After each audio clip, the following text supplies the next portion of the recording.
te consegue alcançar. Íamos naquilo que se chama a classe de boi. Sabe o que é a classe de boi? Porque era o porão onde era transportado o gado que vinha das colónias, não é?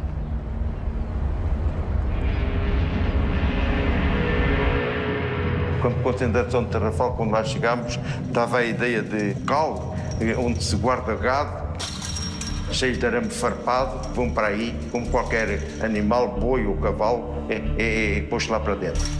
Em 48 horas aí caímos todos à cama, todos, hein? Não comíamos nada, mesmo o cheiro da comida nos dava vômitos. O que tu vias, nós estávamos, sentíamos que ele ia deixar de urinar e via que estava cada vez pior. E então ele não disse nada, mas sorriu para nós, Isto é uma coisa, aquele sorriso ficou para sempre.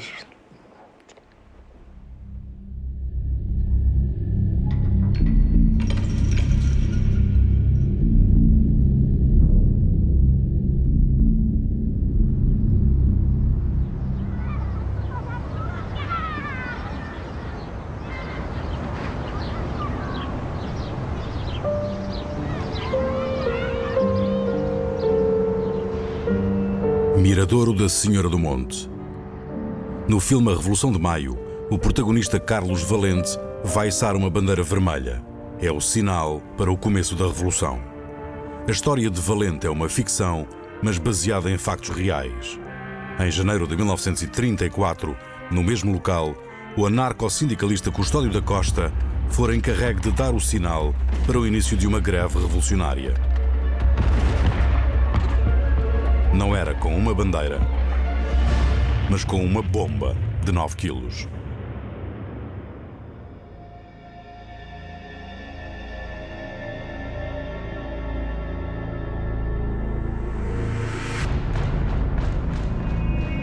Era o teste de fogo para a PVDE, a nova Polícia Política do Estado Novo, criada em setembro de 1933. Na noite de 19 de novembro, numa ação que decorreu de norte a sul, a nova polícia mostra-se ao país, prendendo mais de uma centena de opositores reviralhistas. Envia-os para a nova prisão política, o Forte de São João Batista, nos Açores. Mas os anarco-sindicalistas e os comunistas não desarmam. Unem-se pela primeira vez numa greve geral revolucionária. O objetivo é derrubar à força de bombas o regime de Salazar e Carmona.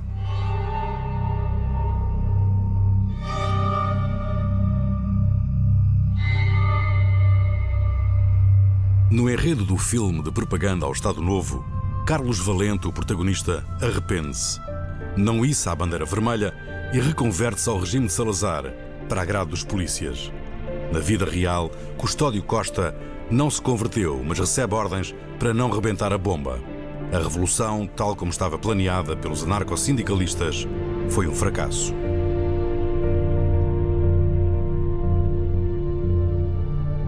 O meu apito foi libertada antes desse movimento, é claro, da Porto. Mas houve uma região que a PVDE descuidou nos planos da greve revolucionária: a Marinha Grande. Desde 1931, que o Partido Comunista, reorganizado por Bento Gonçalves, conseguia entusiasmar muitos jovens operários da indústria vidreira. Estava numa fábrica e a gente... Havia um tipo qualquer que dava uma tarefa num miúdo. A gente ia, isto para tudo. Não aceitamos isso. Chegou isto. E íamos às outras fábricas, estamos parados, vocês parem. E paravam. Não é? Mas criou-se uma situação de tal modo complicada para a indústria, para aquilo, uns 7 ou 8, creio que 8 comigo, jovens, e levaram-nos para o Governo Civil de Leiria, onde estávamos quando eclodiu o 18 de janeiro. A prisão de Joaquim Gomes e de outros jovens vidreiros é um dos motivos para a grande mobilização grevista da Marinha Grande.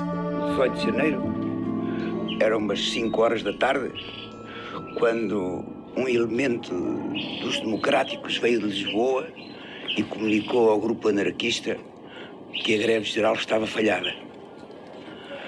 Portanto, eles democráticos, daquele momento em diante, consideravam-se desligados. E nós que atuássemos como entendêssemos.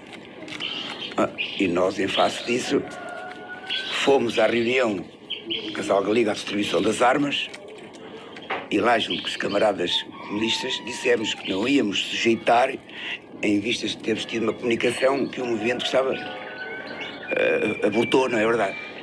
E então, enfim, dentro do possível que ajudávamos, mas que não íamos lançar desgraça, não é? Saí e dirigi-me à Praça Guilherme Stephens para ir assistir ao assalto ao posto. E quando eram 3 horas da madrugada que rebentou a grande bomba, no arrebate, não vale a pena dizer o nome de um senhor, começou o assalto no posto e o assalto no correio. Eu assisti ao assalto ao posto, embora não em atividade, compreende? Estive a assistir ao tiroteio e a guarda não podia defender-se, estava cercada pelos 2 lados da entrada da rua. A guarda não podia sair da janela. E então, atiraram, rendam-se, gritava um bocado fora o para rendam-se, e eles nunca se rendiam. Em determinada altura, há um que não me recordo neste momento quem é, diz assim: eles não se rendem, vamos atirar com o posto ao ar. Vamos acima da resinagem e lancemos a bomba de 5 kg e tiramos com o ponto. Lembra-se disso, Baridó? Não estava lá, não. Não estava lá. Atiremos com o posto ao ar. E quando eles disseram, ou se rende ou o posto vai ao ar, então é que eles se renderam, com armas e tudo. E quando começou a amanhecer, vieram os camaradas de cortar os pinheiros, de impedir a estrada à tropa. E o camarada José Domingos diz-me assim: senhor Aguinaldo, estamos perdidos, não houve greve, já passaram os comboios. Aí é que começou um pouco o desânimo, não é verdade? E começámos a recolher todos aqui à praça. E então, quando começou a amanhecer, começou a entrar a guarda, começou a tropa em ação com as metralhadoras a varrer as ruas. E assim veio a vida, até que feriu um camarada que foi para o médico, que hoje dele era o médico, o Palhavã, foi esvirão. E depois a guarda veio e cada um começou a dispersar, a fugir para aqui, a fugir para lá. E eles começaram a prender eles. E então começaram a dizer que tinham vindo para o Pinhal, veio a cavalaria, foram para o Pinhal, prenderam homens que andavam a trabalhar a fazer lenha, prenderam toda a gente, com machadas às costas, com foices, com ensinos, prenderam toda a gente. Fazer greve era crime contra o Estado, ditava a nova lei do trabalho. Por isso a polícia prendeu tanta gente. Só na Marinha Grande foram presas cerca de 6 dezenas de pessoas. Várias famílias ficaram em situação difícil. As prisões em Lisboa já não levavam mais gente e também se utilizou, e creio que noutros sítios, utilizaram-se as cadeias do governo civil de Leiria, que a PIDE só ia para interrogar. Batiam de tal modo nos interrogatórios que mais não sei quantas vezes aconteceu que nós...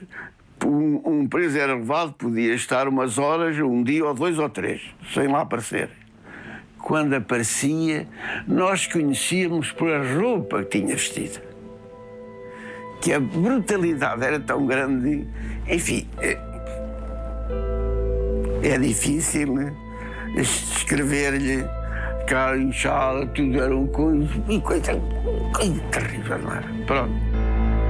As fotografias da época registram imagens de caminhonetas e barcos inteiros cheios de presos da greve, um pouco por todo o país.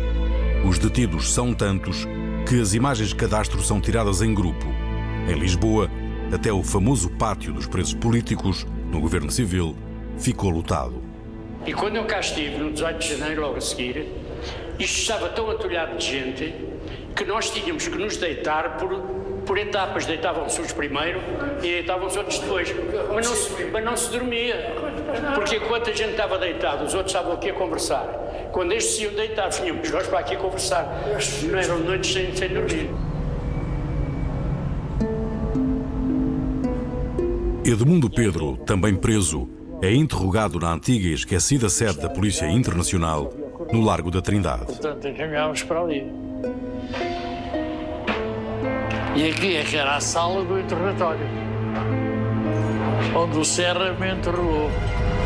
Ele tinha ali a secretária àquele canto, e esse canto aí estavam 2 gigantes a falar, que eram o Seixas e o Roquete. Eu estava a dar aquela explicação, tinha lá ido, porque ia pagar uma dívida, um dinheiro que tinha emprestado, Sargento Alfredo, contar a história da combinada e não saía disto. O gajo irritou-se. Já te vou dar a dívida que ias pagar. E começou a agredir-me. Eu estava aqui, ele levantou-se, eu estava por aqui, ali estavam os dois. Eu comecei a recuar, desequilibrei-me, fui contra eles. E eles devolveram, coisas que nunca esquecem. Estavam a falar, de costas para mim até, um deles, não me recordo se foi o Roquete, se foi o Seixas, deu um pontapé e devolveu-me ao Serra. Continuaram a falar tranquilamente, desprezivelmente, em relação ao que estava a passar, indiferentes ao que estava a passar.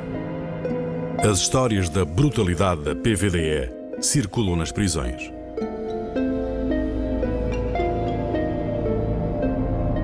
Houve um homem, não sei se foi nessa altura, se foi um pouco mais tarde, um homem chamado Jaime Rebelo, anarquista, que foi preso e, para não dizer nada na polícia, tinha uma lâmina com ele que com ela cortou a língua. Eu depois conheci-o nos Açores, falava lá mas se fosse, quer dizer, não é que não pudessem obrigá-lo a escrever ou qualquer coisa assim, mas partiram do princípio que um tipo que tem a coragem de fazer uma coisa dessas é melhor deixá-lo ou matá-lo, quer dizer, não. Então o Jaime Rebelo, para não ter que falar, pôs-se a gritar com voz rouca e Cerce, de uma dentada, cortou a língua na boca. A versão que eu tenho é que, portanto, entre dois interrogatórios, eu acho que ele estava no aljube nessa altura, mas ele tinha uma lâmina escondida, disseram-me que era num salto do sapato, não sei se confirma, se não, e, portanto, entre dois interrogatórios, ele cortou a língua para não falar. A PVDE usa a tortura violenta porque quer encontrar rapidamente os responsáveis pelas ações bombistas de 18 de janeiro. Em março, Manuel Vieira Tomé, o autor do atentado que fez descarrilar o comboio em Lisboa, é finalmente apanhado pela PVDE. O Tomé foi terrivelmente porque tinha sido o autor do descarrilamento Santiria, não é? Era ferroviário. E realmente constava nessa altura que ele tinha sido objeto de torturas terríveis. Por exemplo, não sei se é verdade ou não, é um dos casos em que dizem que lhes arrancaram as unhas, não é? Um mês depois, em finais de abril, Tomé aparece morto na prisão. Os jornais falam em suicídio, mas começam a surgir panfletos nas ruas de Lisboa acusando a polícia de ter assassinado um militante comunista. Decidimos investigar a morte de Vieira Tomé.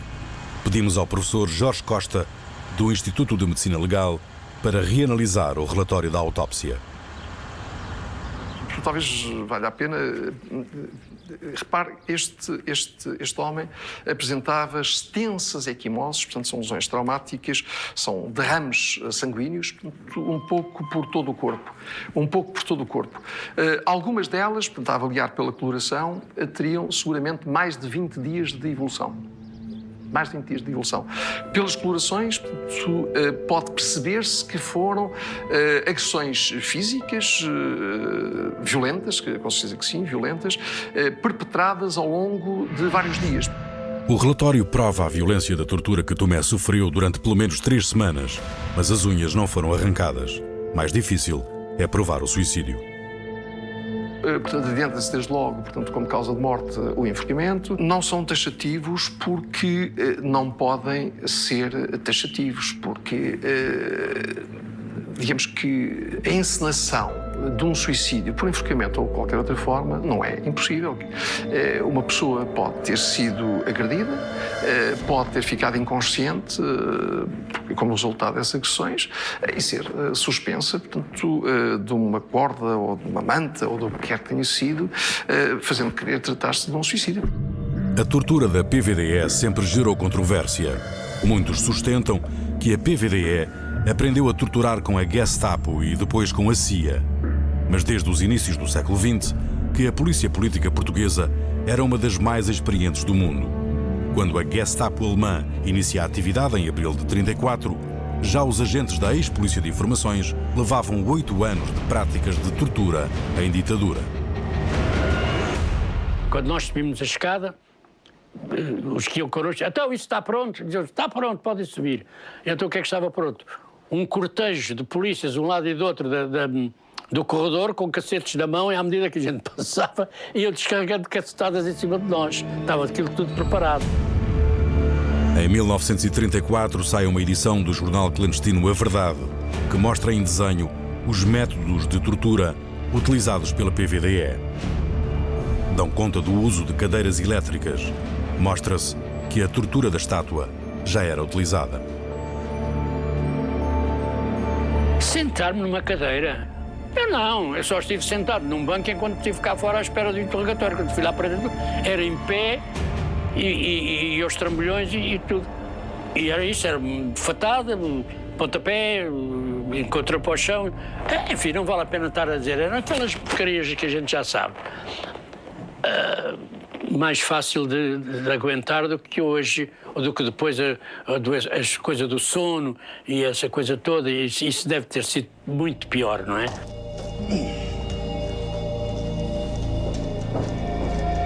Este homem fica sem cadeira, não pode sentar-se. A tortura da estátua será o método a que a PIDE mais irá recorrer nos anos 40 e 50. Nos anos 60 e 70, a polícia passa a usar mais a tortura do sono. Tenho de ir para o quartel. O quartel, porra, acorda-me. Estou a tocar a morada. Vai aí mais ajuda.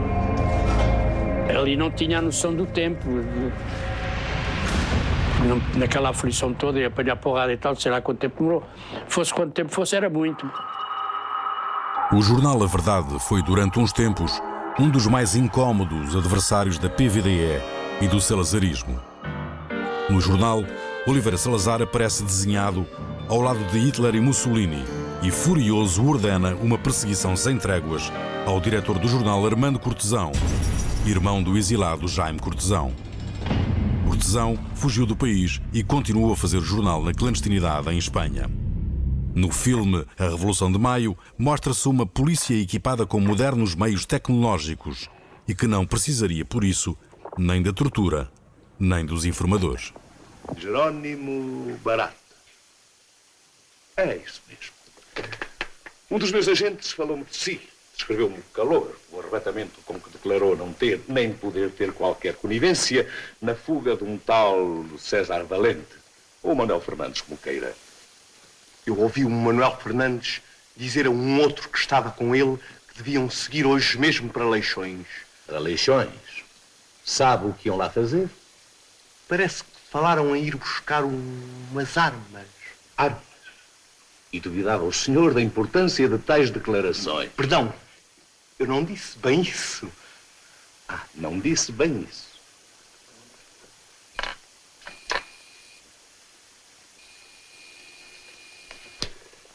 Explique, Vossa Excelência, eu realmente ouvi uma conversa, mas não sei bem, não avalio bem a importância que ela possa ter para a polícia. Quem havia de dizer que seria esse mesmo Sr. Barata que vivia aqui denunciar um correligionário seu? Imaginava talvez que lhe pagávamos o serviço.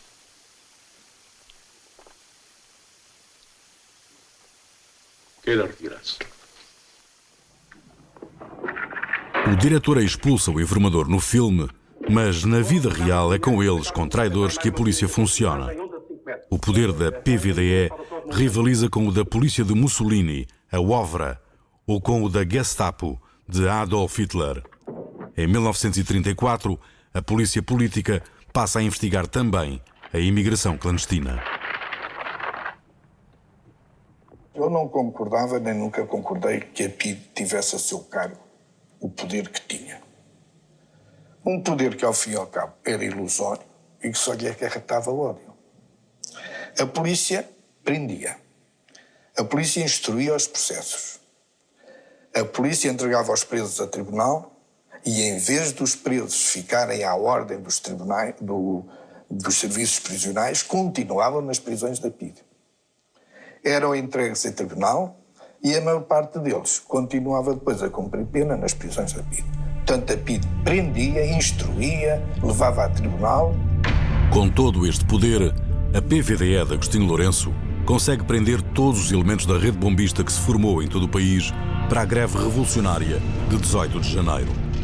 O último a ser preso foi Manuel Henriques Rijo, líder do Comitê Revolucionário da CGT. Terá sido traído por um companheiro anarquista que foi depois incorporado na polícia. Todos os antifascistas conhecem o célebre Gente Gonçalves, mas poucos lhe conhecem o rosto. Uma lenda com direito a fado. Muito boa noite. Se me dão licença, e sem desprimor para ninguém, eu queria dedicar este meu fado a um velho amigo, o Sr. Agente Gonçalves, da DGS, que infelizmente para ele há 21 anos que está desempregado. Muito obrigado. Como criancinhas, malditos os que cospem nas santinhas. Ora, temos na mão todos os fios da... José Gonçalves tornou-se o mais temido dos agentes, formando com Fernando Gouveia a famosa dupla da PIDE, conhecida como os caça-comunistas. 1934 foi um dos anos mais violentos da história da repressão política em Portugal. A PVDE prendeu 696 pessoas só em processos relacionados com a greve revolucionária. Com tanta gente presa, Salazar entrega à PVDE o poder de gerir todas as prisões. A polícia já tinha a cadeia do Aljube desde 1928. Em junho de 34, passou a usar o Forte Caxias e a prisão da Trafaria. Ficámos sempre na Trafaria, não havia para onde ir, aquilo estava tudo cheio, a Aljube, estava tudo a abarrotar, não é?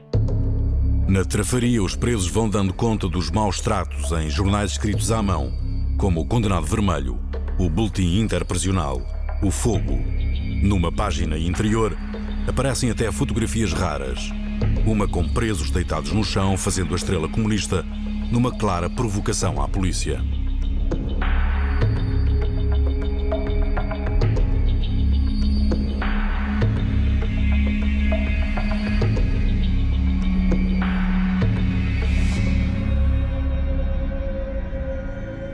Tinham três presos cada uma. Tínhamos 2 enxergas, povoadas de piolhos e percevejos, e 3 mantas. Punhamos uma manta por baixo e tapávamos com as outras 2. Na Trafaria instala-se o Tribunal Especial. Os julgamentos decorrem de forma sumária e sem defesa. Entre as 16 horas e as 18, condenaram a 10 anos, a 20 anos e não sei o quê, uma data de tipos ali que tinham coisas diferentes, não é? Tudo aquilo já vinha cozinhado lá de dentro, da PIDE, não é? Não foi ali, naquelas 2 horas, que eles deram aquela sentença para um, sentença para o outro e tal. Os homens da CGT anarquista tiveram condenações pesadíssimas. Mário Castelhano foi condenado a 16 anos de prisão, Tomás Aquino a 12 e Rijo a 7. Arnaldo Simões Januário, o autor do atentado em Coimbra, apanhou a maior de todas as penas, 20 anos de prisão. Para estes condenados, Salazar e Agostinho Lourenço planeiam criar um campo de concentração bem afastado da Europa. A foz do rio Cunene, no sul de Angola, foi o primeiro local escolhido. Provisoriamente, os condenados são enviados para os fortes de Peniche e São João Batista, nos Açores. São os anos de prisões políticas mais bem documentados com fotografias.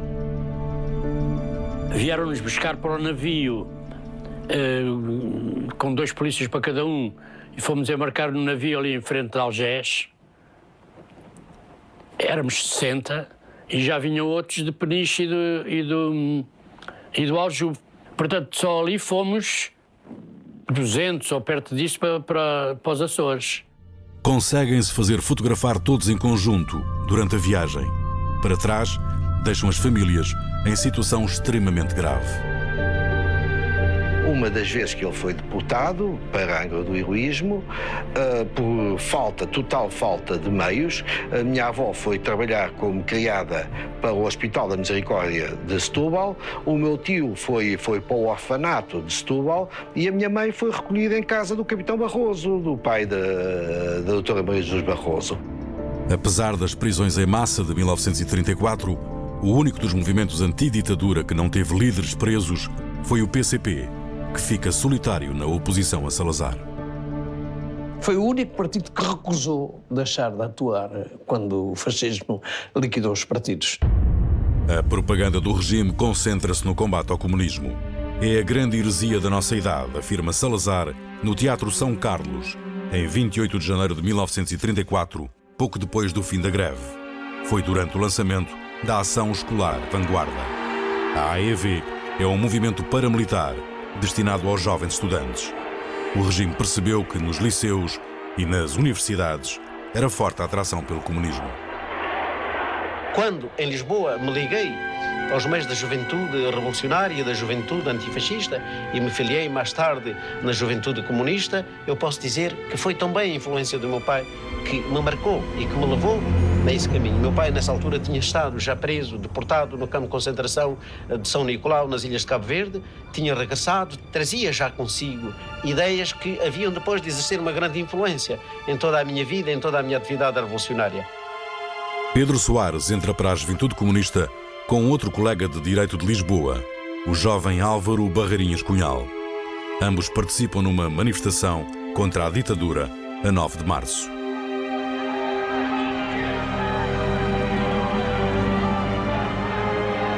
O meu primeiro embate com a polícia foi exatamente resultante de uma manifestação da rua contra a Ação Escolar Vanguarda, contra a organização fascista da juventude. Nós não encontramos a juventude fascista, nós encontramos os esbirros da PIDE, nós encontramos as forças de choque da Polícia de Segurança Pública e vários, enfim, de nós fomos parar aos calabouços imundos do governo civil, onde permanecemos vários dias. E este foi o meu primeiro contacto com a PIDE, com a Polícia de Vigilância e Defesa do Estado, como se chamava nessa altura.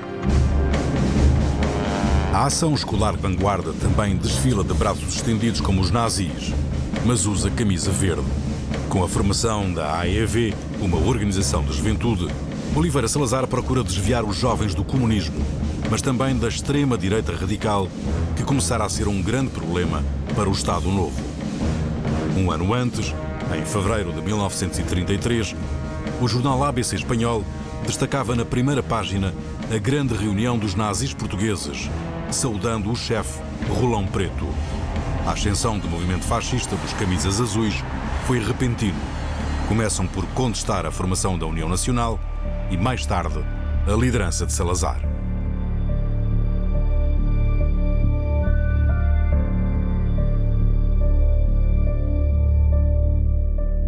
Quem é este homem de pensamento e ação de direita que talvez pela direita se opunha a Salazar?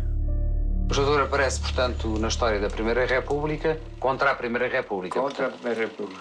Depois, há o 28 de Maio e aparece o salazarismo. Mas o doutor também aparece contra o salazarismo. Contra o salazarismo. Rolão Preto aparece na política cedo, aos 16 anos. Em 1910, no ano em que Portugal se torna republicano, ele decide ser monárquico. Eu tinha 16 anos, já estava na Galiza a conspirar com o pai Baconceiro. E a mocidade, nessa altura, parecia realmente disposta a sofrer, a bater-se, queria fazer coisas. Estava disponível, numa palavra. Quer dizer, já não era acessível à democracia política e que triunfante com os Brianos, com os Dordeiros, com essa gente toda, mas queria eles também por si próprio fazer alguma coisa. Criar, resolver. E então foi a guerra. E a guerra mata tudo. Depois do início da guerra, Rolão Preto exila-se na Bélgica e em França. Forma-se em Direito e convive com os intelectuais que iniciaram o movimento fascista europeu. Regressa a Portugal em 1917 e junta-se ao integralismo lusitano. Adere à ditadura militar no 28 de maio. Em 32, é convidado para dirigir o jornal Revolução Nacional, fundado por jovens de ideias fascistas como António Pedro e Dutra Faria. O jornal celebra a vitória de Hitler. O Hitler tentou, sabendo que o meu pai era assim um homem para a frentex e tal, mas nem nunca tiveram. Não, ele mandou ao meu pai o livro, a capa... Mein Kampf. Ele mandou o livro. Mas meu pai nunca teve intimidade, nenhum deles. Em fevereiro de 1933, comemora-se o primeiro aniversário do jornal Revolução, com um banquete na Estufa Fria, em Lisboa. Rolão Preto discursa, em poses fascistas, e começa a ser apelidado de chefe, o candidato a Mussolini português. Portugal conhece pela primeira vez os camisas azuis. A camisa azul é um símbolo que as pessoas ligam ao fascismo. O doutor seria um fascista, pertencente a um partido fascista. Como é que isto pode ser explicado de uma pessoa que está sempre contra e que até escreve coisas que nós havemos de dizer sobre as suas imagens a favor de uma certa liberdade do homem, da liberdade de expressão? Como é que isso é possível? Pois, como é que isso foi possível? Porque foi a forma de reagir naquela altura, não havia outra. O Salazar, como eu já disse, o Salazar não deixava fazer nada, nenhum partido à esquerda. Isso era rigorosamente proibido. E nós não podíamos fazer um partido à direita, que era a dele. E então criámos um grupo de ação que apenas procuraria fazer triunfar certas ideias de liberdade, ideias, sobretudo, de justiça social. No comício do Porto, Rolão Preto já desafia abertamente o regime, propondo comemorações alternativas para o 28 de maio. O meu pai dizia tudo o que estava mal no Salazar, que era a injustiça, era as prisões, era essa coisa toda, e então dizia, é preciso que os muito ricos sejam menos ricos para que os muito pobres sejam menos pobres. E começou a criar o nacional sindicalismo, aí é que foi criado, e chegou a ter 15 mil homens, assim, fardados, de ganga azul, às vezes dizem que é castanha como o Hitler, mentira, ganga azul e uma cruz de Cristo. Os camisas azuis estão por todo o lado, espalham panfletos nas ruas e atacam os estudantes comunistas. De maneira que, do modo geral, o que eu entendia, sob o ponto de vista da reforma social, era dar ao que trabalha, dar-lhe uma parte do rendimento, aquela parte que fosse compatível com a economia do todo. Em maio de 33, registram-se conflitos conferidos em Coimbra entre nacional-sindicalistas e jovens manifestantes da oposição. Em junho, o nacional-sindicalismo anuncia ter 10 mil filiados e prepara uma grande manifestação em Lisboa. O regime, incomodado, manda encerrar o jornal Revolução. É a ruptura com Salazar. Quando a gente definitivamente rompe com a situação, a situação do Salazar, quando a gente rompe com ela, definitivamente, em tudo e por tudo, foi quando eles fizeram as corporações. Quando eles fizeram as corporações, vimos que não havia esperança nenhuma de fazer nada dentro de corporações. Visto que nós queríamos a liberdade dos sindicatos, queríamos o sindicato livre e não o sindicato único. O meu pai nunca foi fascista. Nacional sindicalista. Que era dos sindicatos, ele queria fazer os sindicatos, que havia sindicatos, como diga. No tempo de Salazar, ele pôs em cada cidade um posto médico para o povo, onde se vendia a Revolução. Que depois foi tudo proibido pelo Salazar, tudo. A 12 de novembro, realiza-se em Lisboa o primeiro congresso dos Camisas Azuis. No encontro, a facção dissidente de José Cabral, sob a influência de Salazar, ataca a liderança de Rolão Preto. Com a cisão do nacional-sindicalismo, Rolão Preto recolhe-se à Soalheira, a terra natal na Beira. Nos escritos, ataca subtilmente Salazar. A PVDE começa a vigiar o nacional-sindicalismo, que apelida de comunismo branco. Em julho, Rolão Preto escreve uma carta a Carmona, pede liberdade para o nacional-sindicalismo e sugere o afastamento de Salazar. Salazar reúne-se de emergência com Agostinho Lourenço. Em 4 de julho, o nacional-sindicalismo é dissolvido e Rolão Preto é preso na casa da Soalheira. As primeiras recordações, meu pai a ser preso por Pio. Às tantas da manhã, 2 carros baixinhos, pretos, e 2 gajos com gabardinas escuras. E eles então não saíam da porta da despensa porque diziam que o meu pai estava lá. Então meu pai apareceu, lá fechado na despensa, eu faltava. Mas então os senhores vêm cá porque, doutor, desculpe, mas temos que levar. E nisto entra o Júlio com uma caçadeira, entraram na salinha e disseram, Sr. Doutor, vai se quiser, porque senão eles ficam cá a estrumar as laranjeiras. Mas o meu pai disse que não. Não, estes senhores são criados do Salazar e estão pagos para me prender. E então o meu pai deixou-os e o meu pai foi. Uma semana depois de presos pela PVDE, Rolão Preto e Alberto Monsaraz máximos dirigentes do nacional-sindicalismo, são expulsos para a Espanha. Completa-se a obra. A PVDE conseguiu destroçar, quer à direita, quer à esquerda, a oposição política ao Estado Novo. Salazar tem um nome por todo lado como salvador da pátria, mas Agostinho Lourenço, o diretor da PVDE, é, na sombra, o protetor do regime. O ministro do Interior presta-lhe homenagem numa cerimónia discreta, pouco noticiada nos jornais.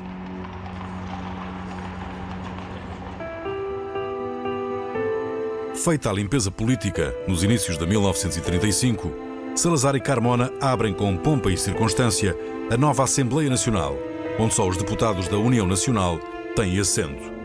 José Cabral, o arquirrival de Rolão Preto, apresenta na nova Assembleia uma proposta para ilegalizar os partidos políticos e as associações secretas. A lei, muito contestada, é promulgada por Salazar no dia 20 de maio, na sequência de rumores de movimentações militares.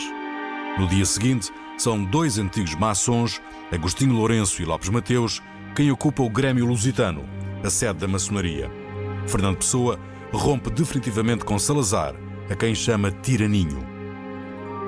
Ainda em maio, surge outro polémico decreto-lei, o 25.317, que aposenta ou reforma compulsivamente quem se opõe à Constituição. 33 figuras ilustres do país são afastadas da carreira pública, como o general Mendes Cabeçadas, que participaram no 28 de maio, o general Norton de Matos e os ilustres catedráticos Abel Salazar e Rodrigues Lapa. Um ano depois, todos os funcionários públicos serão obrigados a assinar uma declaração de repúdio ao comunismo. Rolão Preto, entretanto, regressa a Portugal e vive clandestinamente na sua terra natal. Quando iam os filhos, meu pai era quase sempre avisado por regedor, do Salazar, os regedores. Doutor, eles vêm aí. E então meu pai fugia para a serra, onde está lá a tal pedra, onde ele com 1,80 m e não sei quantos, metia-se dentro da pedra. Quando a PIDE vinha à sua procura aqui à casa e se cercavam a casa, como é que fazia? Fugia, escondia-se? Eu desaparecia, já lhe disse que tinha um dispositivo nessa altura, tinha um dispositivo para onde eu me podia escapar para a serra. Mas nessa vez, alguma vez muito séria, que eu não queria ser preso nessa altura porque estávamos preparando um movimento e eu gostava de ficar na cadeia em lugar de ir ver o resto. Neste movimento contra Salazar, Rolão Preto junta homens da extrema-direita, monárquicos, restos da oposição republicana e alguns anarquistas que não estavam deportados. As camisas azuis eram sobretudo para bater no Salazar, não eram para bater em mais ninguém. Tanto assim que nós conspirámos e lutámos com os republicanos sempre. Eles vieram sempre connosco enquanto nós fomos partidos em Lisboa. A conspiração escolheu como líder militar Manuel Mendes Norton. Este capitão de mar e guerra, natural de Frades, no Minho, era um dos homens fortes da ditadura desde o 28 de maio e muito próximo do presidente Carmona. E o que é que o levou a envolver-se na conspiração? Foi uma reação dele ser o indivíduo, digamos, era o indivíduo que estava em número 1 para subir à escala de almirante. E quando percebeu que, por uma questão meramente de perseguição pessoal, então se isto é assim, não há dúvida nenhuma que está mal o sistema totalitário que já pôs isto tudo em ordem. Para os golpistas, um homem próximo de Carmona era a garantia de que este destituiria Salazar. O presidente Carmona ficou neutro e só entraria depois no fim, consoante a balança corresse. Mas o presidente Carmona, isso é um dos mistérios que existe, sabia ou não sabia da conspiração? Sabia. Mas também a PVDE sabia de tudo. É que aquilo era uma conspiração muito estranha, porque em Lisboa toda a gente falava dela. Em Lisboa toda a gente sabia que ia haver a revolução, que isto, que aquilo, e quem eram as pessoas e quem não eram. Parece que aquilo era conhecido. Na véspera da revolta, a 9 de setembro, Salazar, que se encontra no Caramulo, recebe um telefonema de Agostinho Lourenço, avisando que a revolta acontecerá nessa noite e o melhor é vir para Lisboa. Na madrugada de 9 para 10 de setembro, a polícia surpreende os revoltosos, que se dirigiam para a Penha de França para ocupar o quartel de transmissões. São presos pelo antigo diretor da Polícia de Informações, Baleizão do Paço. Mendes Norton ainda consegue entrar no barco Bartolomeu Dias, mas os marinheiros não o acompanham na revolta. Mendes Norton entrega-se. Na família, ficou a história de que ele sabia de antemão que o golpe iria falhar, mas como dera a palavra de honra, foi em frente. Tomou uma atitude e, portanto, que levou aquela atitude até ao fim. Isso não estava dentro da mentalidade do meu avô em mudar. Foi interrogado. Pois é a saída dele aqui da PIDE que mostra, quando ele veio a ser interrogado, mas que o relatório da PIDE mostra sempre que ele recusou-se a dizer seja o que for. Na altura do julgamento ele diz, o único responsável sou eu. Mendes Norton foi desterrado para Cabo Verde, onde viveu até à Segunda Guerra Mundial. O meu avô deixou de receber o seu vencimento até ser reintegrado. Que todos os indivíduos da Marinha que estavam na Revolução se cotizavam e ele recebia todos os meses o seu vencimento. Falhada a revolta, Rolão Preto refugia-se mais uma vez em Espanha, onde viveu exilado até 1952. Depois de uma amnistia, regressa a Portugal, sempre na oposição a Salazar. O meu pai era uma pessoa que evoluía, como dizia o meu padrinho António Sérgio, o teu pai está sempre à frente de nós todos. Está sempre à frente de nós todos. E isso eu sei porquê. É a sua ânsia de liberdade. O fracasso do golpe de Mendes Norton enfraquece a influência do presidente Óscar Carmona no regime e acaba com um século e meio de influência do liberalismo em Portugal. O Estado Novo torna-se definitivamente um regime conservador e autoritário. O PCP fica também isolado no combate a Salazar. Na clandestinidade, Bento Gonçalves procura reorganizar o partido. Pavel, muito perseguido pela polícia, é enviado para Moscovo, juntamente com um grupo de jovens comunistas. Eu saí do país em abril de 1936. Estive na Espanha, contatei com as organizações da juventude comunista e socialista que se estavam unificando. Depois de ter estado lá um mês e pico, eu tomei o caminho de Moscovo e dirigi-me a Paris. Bento Gonçalves também sai clandestinamente do país em julho de 1935 para participar no 7º Congresso da Internacional Comunista, considerada a maior manifestação de sempre do comunismo internacional. Em Moscovo, junta-se-lhe o recém-nomeado secretário político das Juventudes Comunistas, Álvaro Cunhal. Cunhal ascendeu rapidamente no partido devido à influência de Júlio Fogaça e a uma cativante capacidade de argumentação política. Bento Gonçalves, Pavel e Cunhal, nomes que se tornaram míticos para os comunistas portugueses, encontram-se em Moscovo no verão de 1935. O que mais afeta a credibilidade do PCP, junto da Internacional Comunista, é a fraqueza perante a polícia política. Considera-se que o partido não deteta os informadores e não expulsa os traidores que falam na polícia. Bento Gonçalves regressa a Portugal confiante, trazendo novas diretrizes para organizar o PCP e alargar a frente de luta contra o fascismo. Mas a PVDE está alerta. No filme de Lopes Ribeiro, a polícia persegue os conspiradores que se preparam para organizar a revolução. Incansáveis, os agentes descobrem finalmente a sede secreta dos revoltosos, prendendo todo o secretariado. Deixemos de poesias e vamos a coisas práticas. Sabes que amanhã rebenta a revolução.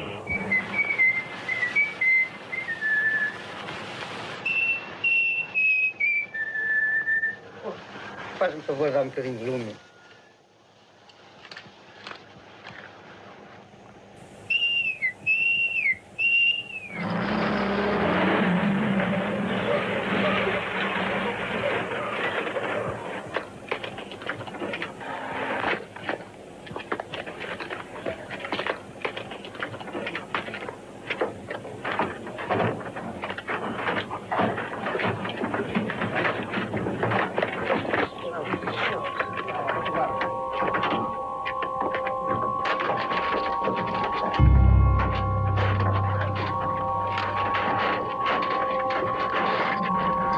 Na vida real, a PVDE consegue também desferir um golpe espetacular no Partido Comunista. Mas a prisão dos máximos dirigentes não foi tão fílmica. Regressado de Moscovo, Bento Gonçalves marca uma reunião do secretariado para o passeio em frente à maternidade Alfredo da Costa em Lisboa, em plena luz do dia. A PVDE sabe do encontro e de uma só vez prende os homens mais importantes do PCP, Bento Gonçalves, José de Sousa e Júlio Fogaça. Para mim isso é um mistério. Atribuir isso a um acaso é um bocado difícil de imaginar um acaso desses, não é? Porque o Bento tinha chegado há poucos dias da União Soviética. Nunca falou nisso com o Bento Gonçalves na prisão, no Tarrafal? Não, eles atribuem isso a um acaso. Alguém da PIDE que os conheceu um deles, conheceu o Bento. E que foi denunciá-los à esquadra mais próxima, que essa avisou a Polícia de Informações. É a explicação que eles davam. Foi o maior golpe que a polícia política deu de uma só vez no Partido Comunista em 48 anos de clandestinidade. Aconteceu no dia 11 de novembro de 1935. Bento Gonçalves é condenado a 6 anos de desterro. Começaram então a aparecer no Avante acusações a militantes, os chamados provocadores que estariam ao serviço da PVDE. Um deles chama-se Cassiano das Neves. Era o responsável pela saída e entrada clandestina de Bento Gonçalves em Rosal de la Frontera. Acabou fuzilado em Espanha. O partido está novamente desmembrado. Entre as importantes prisões efetuadas pela PVDE, naquele período, está a de Manuel Guedes, líder da Organização Revolucionária da Armada. Levaram o Manuel Guedes, e mais nada.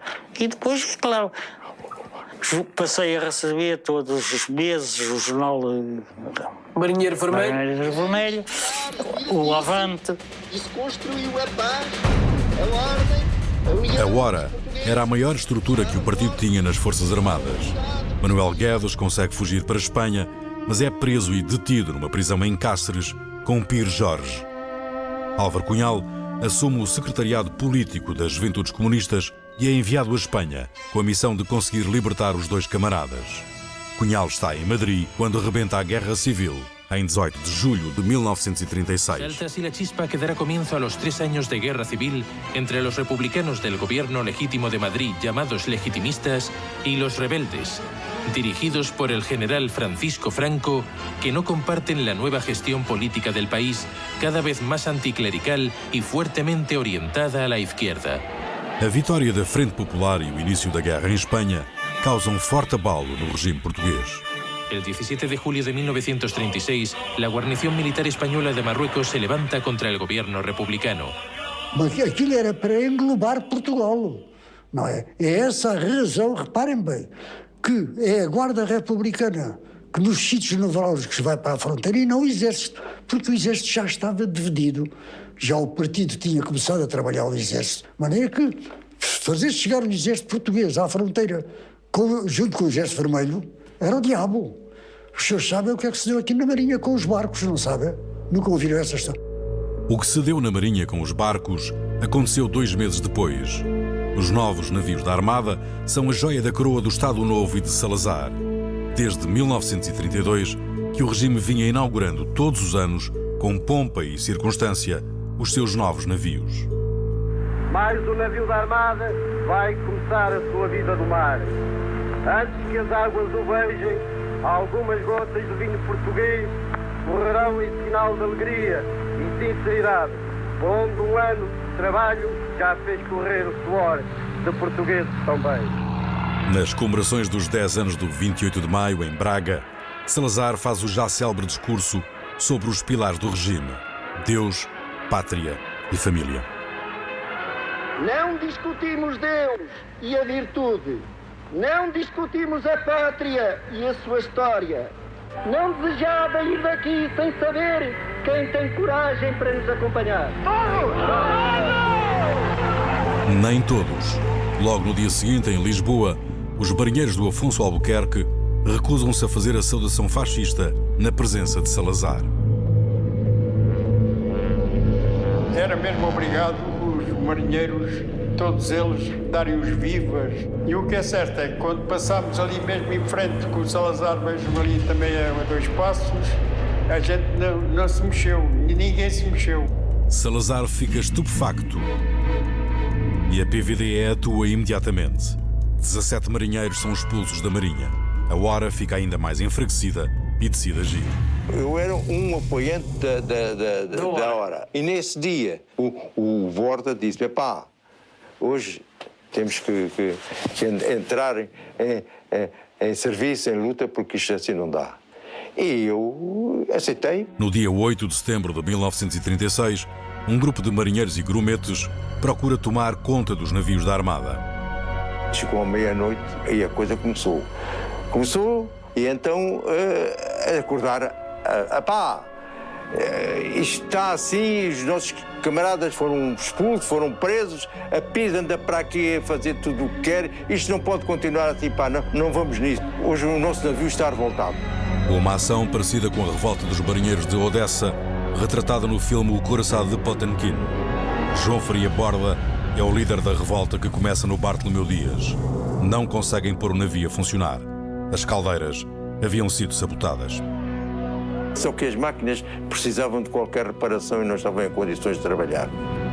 Os marinheiros passam então para o Afonso de Albuquerque e para o majestoso Dão. Tomam conta dos navios e preparam-se para sair da Barra. Entretanto, a PVDE já estava no terreno. As mudanças fizeram atrasar a revolta e já era de dia, quando os barcos começam a movimentar-se. Salazar, avisado pela PVDE às 5 da manhã, dá ordens para os navios serem alvejados. Com a mesma serenidade com que os mandou pagar, manda-os afundar, escreve Franco Nogueira na biografia do ditador. A questão era sairmos de noite, que não eram tão facilmente localizados como foram de dia. De dia começou o bombardeamento, aquilo estava mesmo, a caça estava mesmo à mostra, aquilo era só acertar. Pronto, de maneira que não foi isto foi mal estudado, foi mal feito.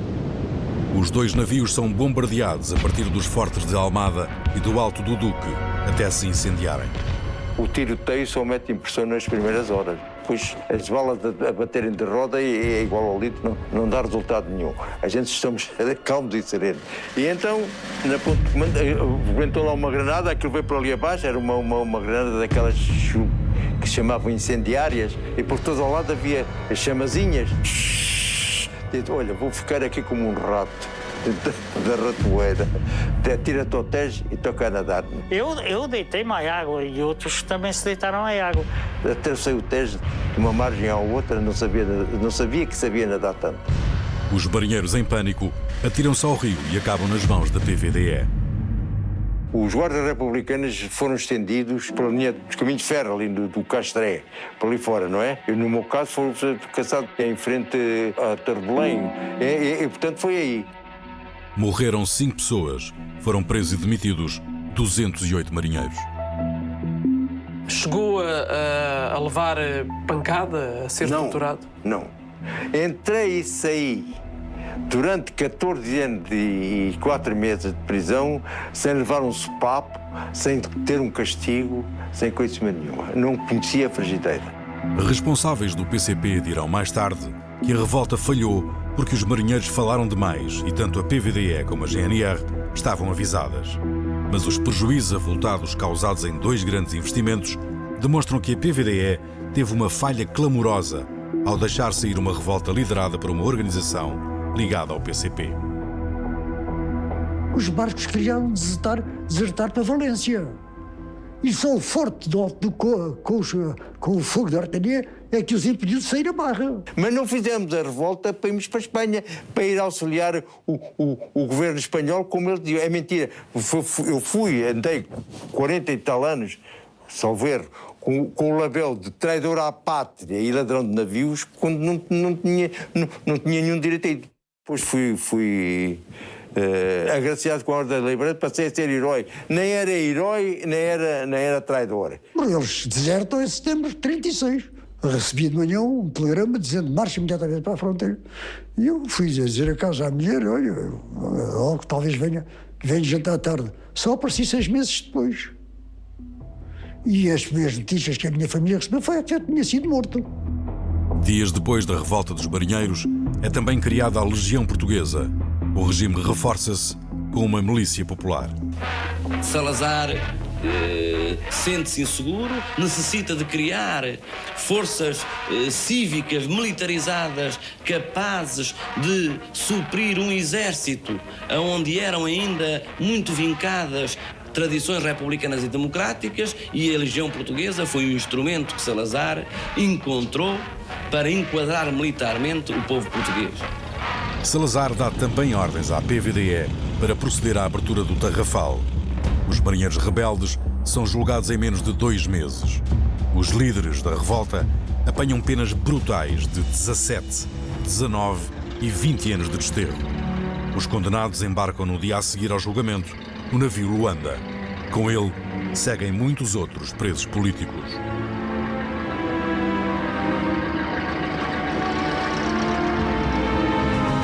Quando nos deportaram, a 28 de outubro de 1936, exatamente no dia em que eu terminava a minha condenação, a polícia foi buscar-me à fortaleza de Peniche e enviou-me no porão do velho navio Luanda, a caminho do campo de concentração do Tarrafal. O barco passa também pelos Açores. No momento crucial para o regime, são desterrados para o meio do Oceano Atlântico os adversários considerados mais perigosos, os marinheiros da Hora, o líder comunista Bento Gonçalves e o anarquista Mário Castelhano. Olha, parece que estou a ver a chegar ao Tarrafal. Há coisas na nossa vida que nunca esquecem. Eu lembro perfeitamente do barco ter ficado ao lado, mobilizaram os barcos pescadores para nos transportarem para a terra, formaram-nos a 2 e 2, portanto éramos 152. Fizemos em marcha, atravessámos a vila. Eles tinham dito àquela gente que nós éramos criminosos, não é? Do pior que havia, não é? Mas chegámos ao campo, demos com um campo que se via logo que era uma instalação provisória, não é? Barracas de lona preparadas para receber 12 prisioneiros. No Tarrafal espera-os um campo improvisado, com tendas resgatadas da ilha de São Nicolau, do campo de concentração que ali funcionou em 1931. Nos primeiros anos são os próprios detidos que vão construir o campo definitivo, trabalhando debaixo de condições atmosféricas impiedosas. Quer dizer, são os carcereiros que nos dizem de cara a cara: vocês vêm para aqui para morrerem. O momento crítico acontece quando um surto de paludismo provoca uma epidemia generalizada no campo. Os mosquitos depois. Os mosquitos eram, dizem, eu não tinha medo de um touro, vou agora ter medo dos mosquitos. Eles podiam não ter medo dos touros, que eram de Vila Franca ou coisa assim, dessa região, mas os mosquitos é que nos deitaram abaixo. Toda a gente, ou quase toda a gente, caiu doente. Mas neste período em que a gravidade da situação era evidente, obrigaram-nos a abrir a vala que circunda o campo de concentração do Tarrafal. Essa vala, que tem 3 metros de profundidade por 4 de largura, foi começada a abrir pelos presos em condições difíceis de saúde. Morreram 7. Eu também entrei numa diarreia terrível. Estava muito fraco e estava indiferente. Mas o meu pai obrigou-me a levantar, parado por ele, para me levar à enfermaria. Né? Já era casa mortuária. Para eu tomar consciência do que estava a acontecer, a ver se eu reagia. Né? Fui amparado por ele, entrei, né? Já estavam 2 mortos. Né? E estava o Tobias a morrer, Tobias mal respirava já. E no fundo foi-me despedir dele. Né? E então ele não disse nada, mas sorriu para nós. Isto é uma coisa. Aquele sorriso ficou para sempre. E resultou porque eu, a partir dali realmente tomei consciência de que estava eventualmente na iminência de morrer e eu lutei pela vida.